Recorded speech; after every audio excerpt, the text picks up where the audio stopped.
In this class, we shall discuss a new topic, that is transformers. Transformers are devices which converts low voltages into high voltages or high voltages into low voltages. Let us see what is the purpose of a transformer.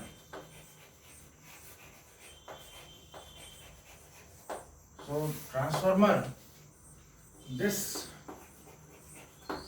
is a device which converts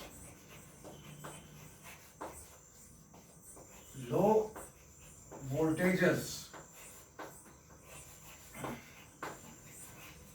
and high current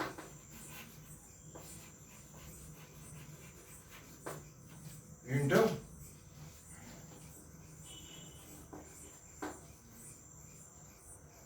high voltage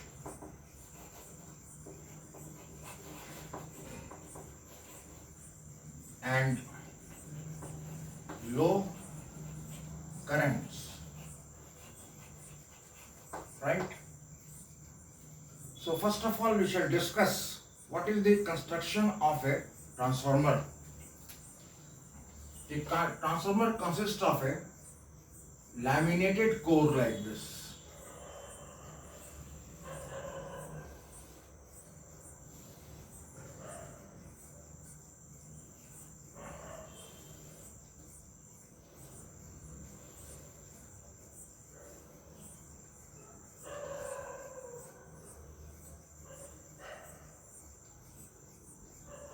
Since it is laminated, so this core is prepared by joining several plates like this. These are called laminations.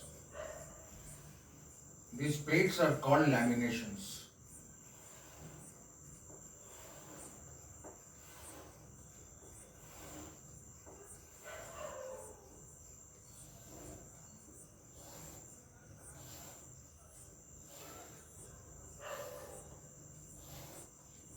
Right? Now there is a coil which is wound over this. This can be called as the primary coil.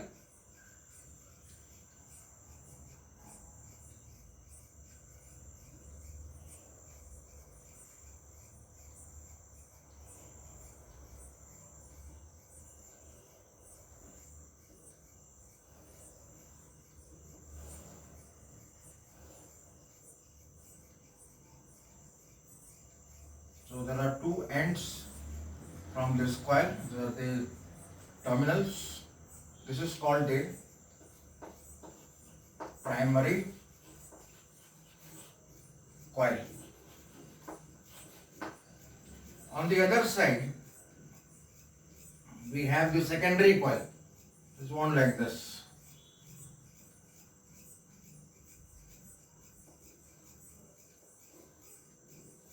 So the two terminals will come out like this. So this is the secondary coil.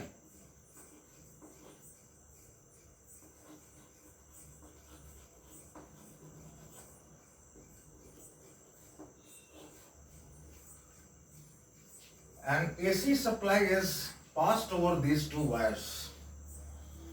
So AC supply is passed over here. So the voltage across these two terminals is called the primary EMF, denoted by EP, and the voltage across this at the same time will be called as ES. Now the number of turns at this end may be denoted by NP, and the number of turns at the secondary may be termed as NS. Now suppose this is a transformer which converts low voltage into high voltage. So such a transformer will be called as step-up transformer. Step-up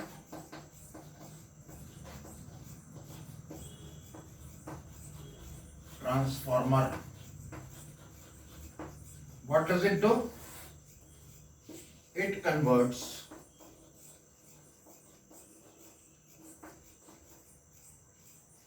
low voltage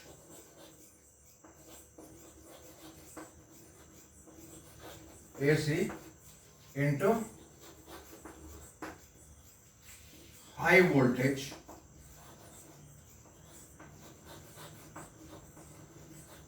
AC. When the voltage is low, the current will be high. When the voltage is high, the current will be low. Such a transformer is called the step-up transformer. In this step-up transformer, the number of coils in the secondary will be higher than the number of coils in the primary. So here in this case, number of coils in the secondary will be more compared to the number of coils in the primary coil. Right. Now next one is the step down transformer. Step down transformer.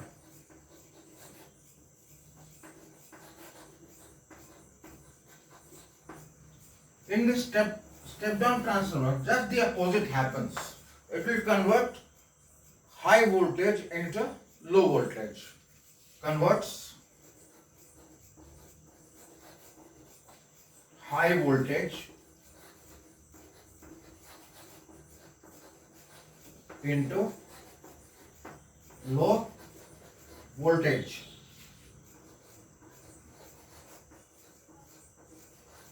So in this case, what will happen is the number of coils in the secondary will be less than number of turns in the primary.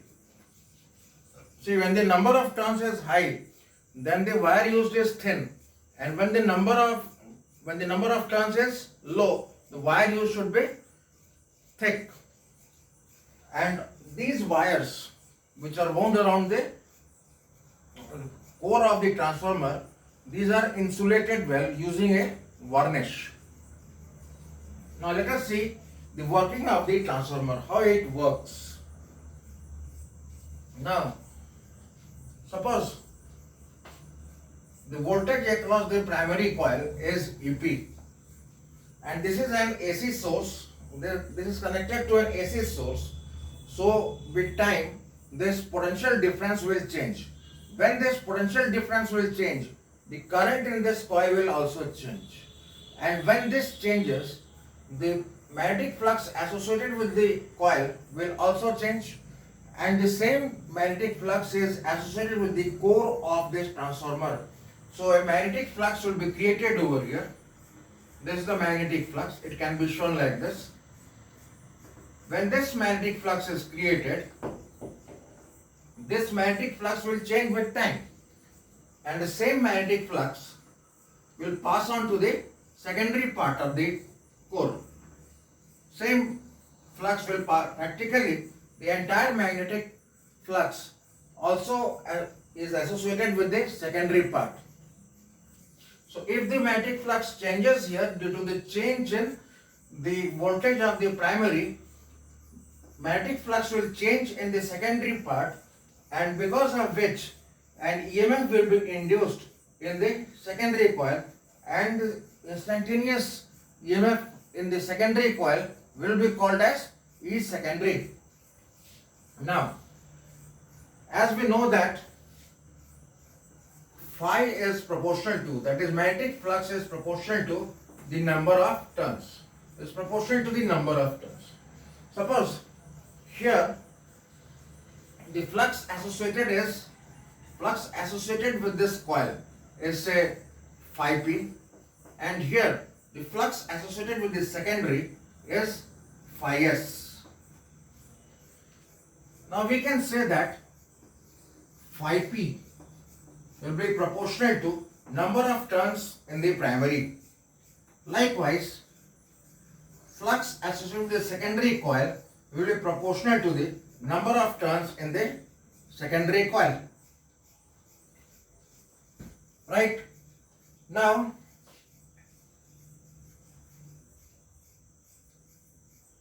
what is ES? ES can be written as ES is equal to minus d phi s upon dt. That is rate of change of magnetic flux in the secondary with respect to time. This is in accordance with the Faraday's law of electromagnetic induction. In a similar fashion, we can write that EP is equal to minus d phi p upon dt, right? So we can say that from these relations that ES upon EP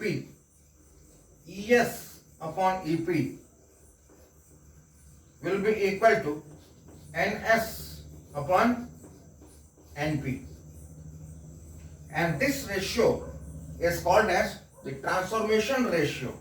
This is denoted by K, and that is known as the transformation ratio.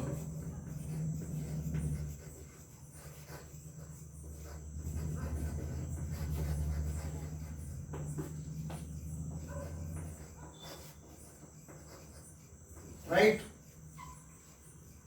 Now, ideally, if we consider that there is no loss of energy in any part of the transformer, then we can say that the total power on this side, that is total power supplied on this part, should be equal to total power supplied in this part. So we can say that the power on the primary side will be EP multiplied by IP, and the power that is derived from the secondary side is ES multiplied by IS. Under ideal condition, power on this side is equal to power on this side, so we can equate these two parts. In other words, we can say that ES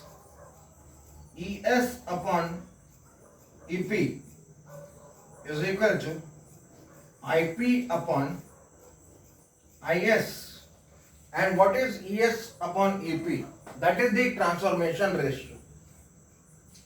So this transformation ratio is equal to NS upon NP. Suppose there is a step-up transformer. If there is a step-up transformer, then ES will be greater than EP.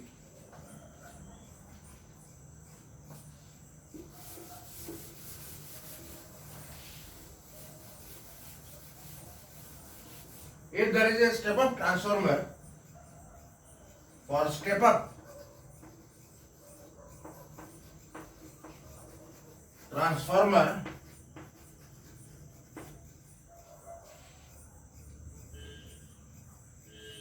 ES will be greater than EP. In that case, we can write that NS upon NP will be greater than 1. That is, NS will be greater than NP. Right? But what happens in case of step-down transformer? In step-down transformer,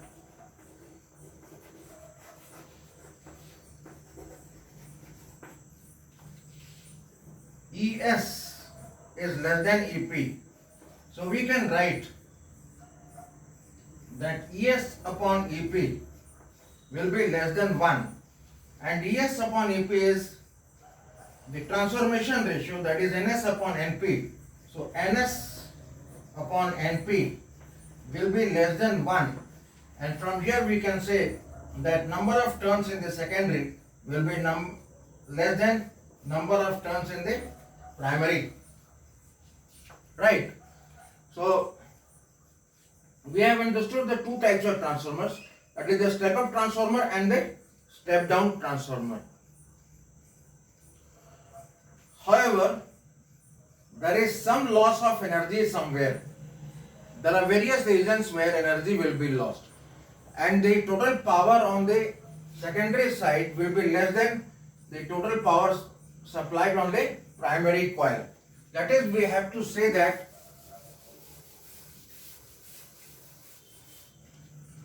this ES into IS, this is the power on the secondary side. This will be less than the power on the primary side, because there are some losses that we will discuss afterwards. So we can say that ESIS upon EPIP,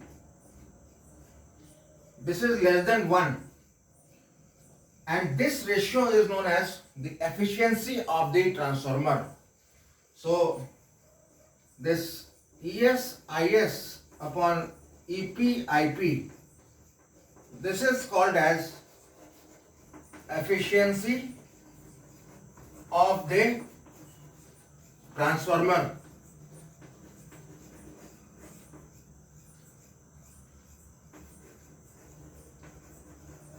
Right? And the efficiency of the transformer is always less than 1, and efficiency is denoted by neta. So neta is always less than 1. So based on this, we shall be solving a few numerical problems. In the question it is given, the power transmission line feeds an input power at 2300 volt.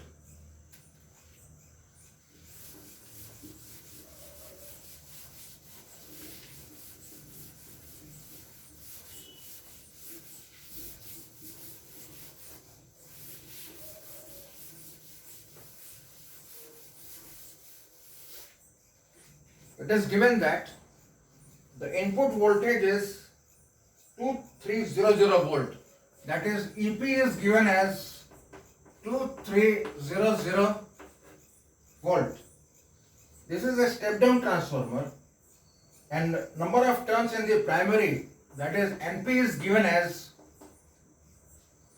4000 turns. So what should be the number of turns in the secondary?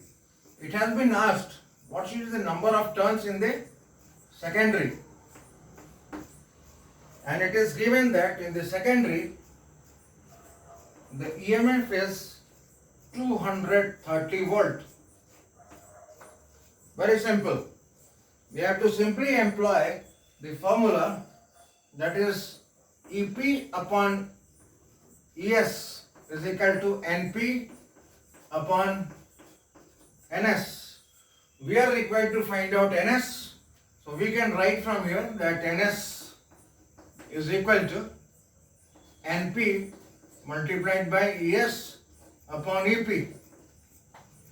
So NP is given to us. NP is 4000, ES is 230, and EP is 2300. So we cancel out this and this, so we get 10 here, the 0 gets cancelled. So that is equal to 400 turns. Right? So that is the final answer. Now let us see why this core is laminated. Why core is laminated? I said that suppose this is the transformer. It is made of laminated plates.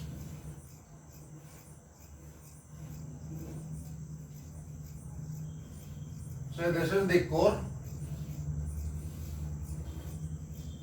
These are the laminations. Very thin laminations. And more the laminations are thin, better is the efficiency of the transformer. I'll explain why.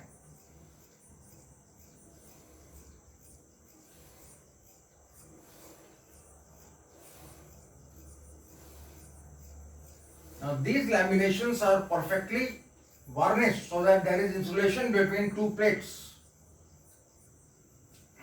Current cannot pass from one plate to another plate. That is why it is completely varnished.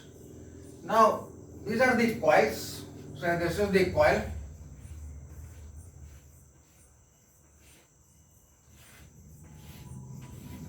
One part is the primary part, other part is the secondary part. Now AC is supplied on the primary side. When this AC is supplied, we get AC here also. When AC is supplied, there is change in magnetic flux in the core as well. When the magnetic flux changes in the core, a current is induced in the core itself because of electromagnetic induction, and that current is called eddy current. That current is called eddy current. Now the eddy current is very large, and you know that this core is made of iron, it is made of soft iron. The resistance of the soft iron is very low, so large amount of current will flow in the core of the transformer.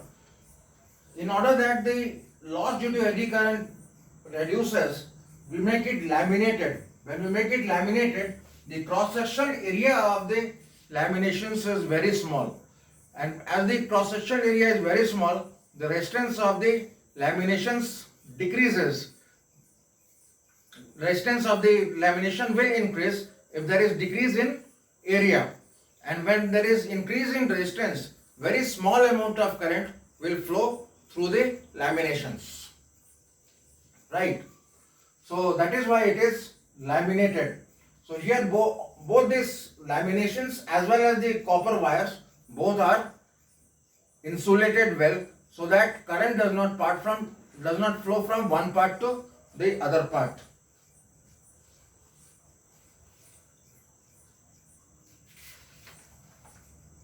We will solve some more numerical problems from this.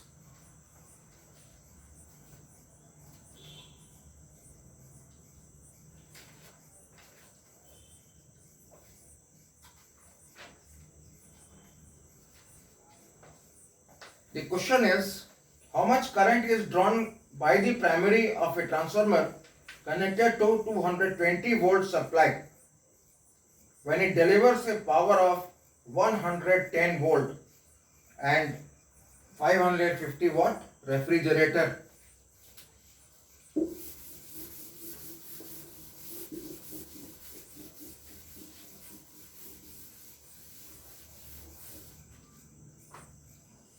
So in the question it is given that the power is 550 watt. So power is equal to 550 watt. Secondly, it is given that EP is equal to 220 volt. Then it is given that EMF in the secondary is 110 volt. We need to find out what is IP. We need to find out what is IP, right? Now, we know that EP under ideal conditions, EP into IP is equal to ES multiplied by IS, right? We have to find out what is IP. So from here we can write IP is equal to ES multiplied by IS divided by EP. Now what is ES multiplied by IS? That is the power supplied. Under ideal condition, the power in the primary side will be equal to the power in the secondary side. So power is given. Power is equal to 550 watt. And what is IP? IP is given as 220. So this can be written as 5 by 2 and that is equal to 2.5 ampere. Right. So we'll go on to the next numerical. How much current is drawn by a primary coil of a transformer which steps down 220 volt to 44 volt? So ES and EP is given.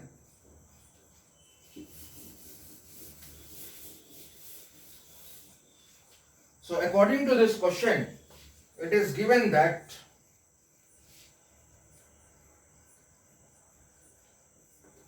EP is equal to 220 volt. Then it has also been given that ES is equal to 44 volt. Then the device has an impedance of 440 ohm. So we have to find out what is IS. We have to determine what is IS. In order to determine the value of IS, first of all we will determine the value of IP. Let us see how we can find out the value of IP. Now, ES is given, Z is also given. Can we determine IS? IS will be IS is equal to the EMF on the secondary side divided by the impedance. So that is equal to EMF on the secondary side is 44 volt and impedance is 440. That is equal to 0.1 ampere. We have found out IS. Suppose it is also asked what is IP. Can we determine what is IP? We know that ES into IS is equal to EP multiplied by IP. Using this formula, we can find out IP because we know the value of ES, we know the value of IS, we know the value of EP, we can determine the value of IP. So from this relation we can write that IP is equal to ES IS divided by EP. So putting the values we will get 44 multiplied by 0.1 divided by 220. So that will be the value of IP. You can calculate that. So we divide by 11, we have 4, we divide by 11, we will get 25.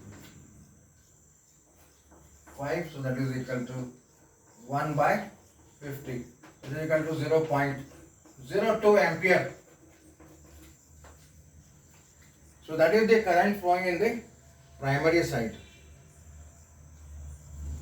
Now let us discuss what are the various reasons why there is loss of energy in a transformer. Why the efficiency of the transformer is always less than 1.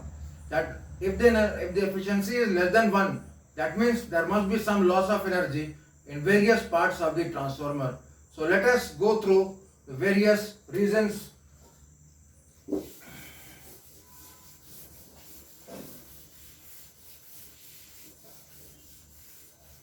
First one is the flux loss,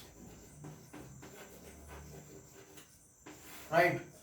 So these are the reasons for loss of energy in a transformer.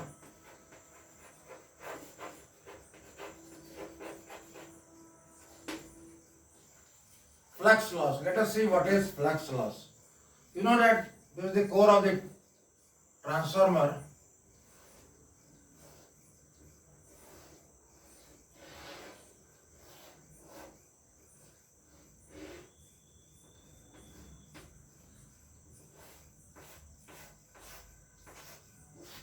This is the core of the transformer. Right. Now, suppose here we have the primary coil. So this is the primary coil. And here we will have the secondary coil. Right. Suppose the EMF on this part changes. The current will also change. If the current changes, what happens? Flux is created in the core of the transformer and that is transferred on the secondary side also.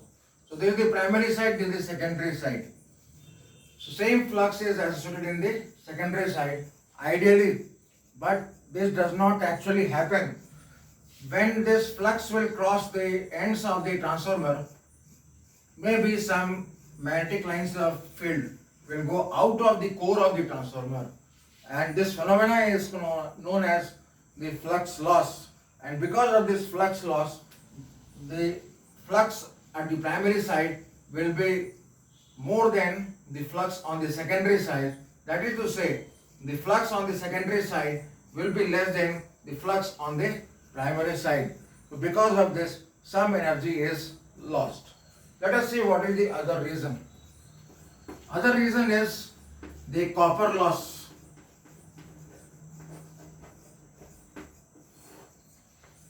The primary and secondary coil both are made of copper wires, thin copper wires, and they have certain amount of resistance.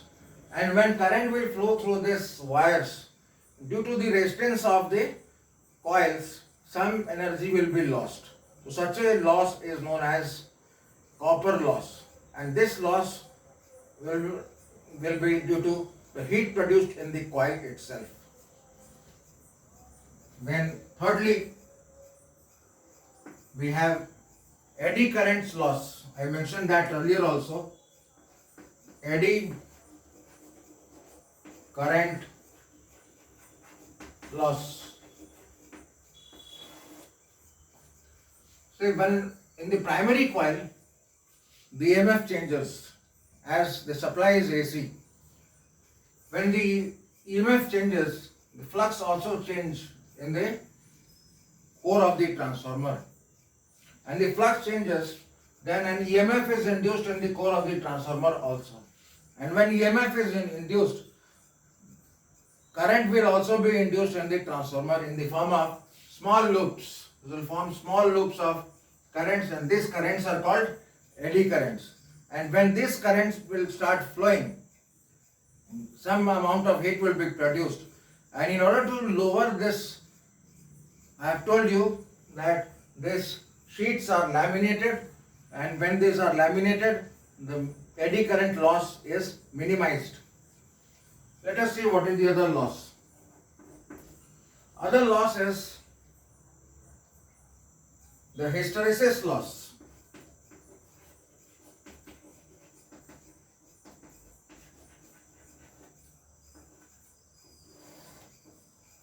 When AC is passed to the primary coil and AC is derived from the secondary coil also,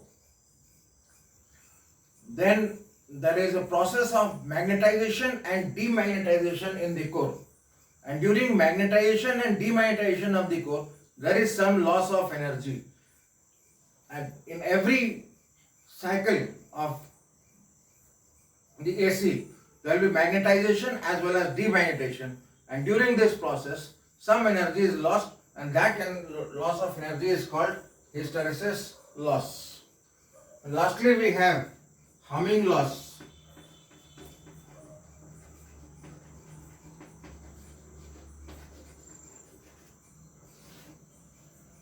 When AC is passed through the coils, that is when the primary coil as well as the secondary coil, the direction of the current always reverses. In half of the cycle, the direction of the current is in one side. In another half of the cycle, the direction of the current is on the opposite side. And because of this coils start vibrating and produce little bit of noise. And this is called as humming loss. And because of all these reasons, the efficiency is never equal to 1. The efficiency is always less than 1. So this is all about the transformers. Now I will again discuss why very high voltage is supplied from the power stations to domestic areas. Now suppose this is the power station. Here we have the power station. Very high voltage is supplied from here. And what we are doing here, suppose we have homes over here. These are the homes. We are getting only 220 volt supply at homes. And here the supply is somewhere around 22,000 volt. Why is it like that?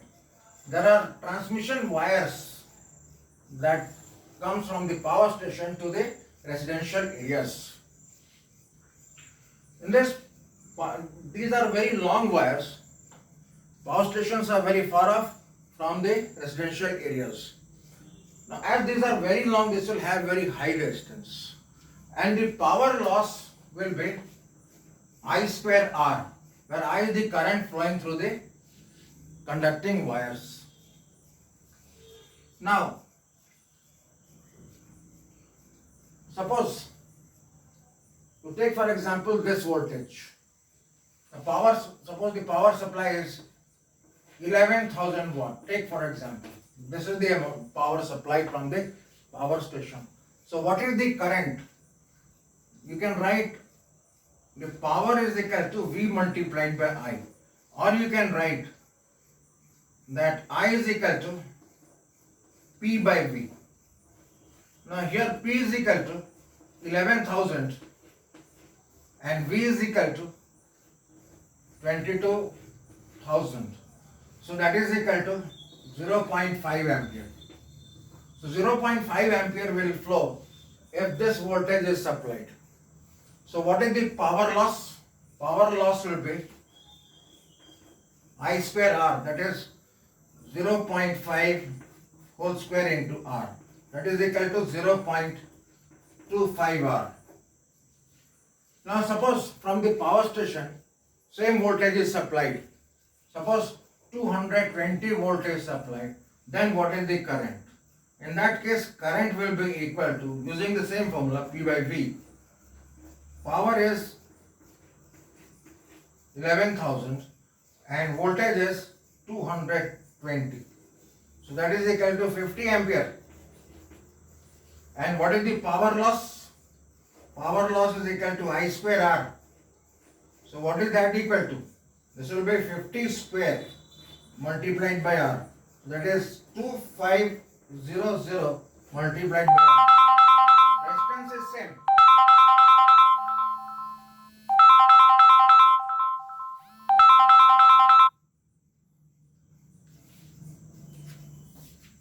So resistance is same,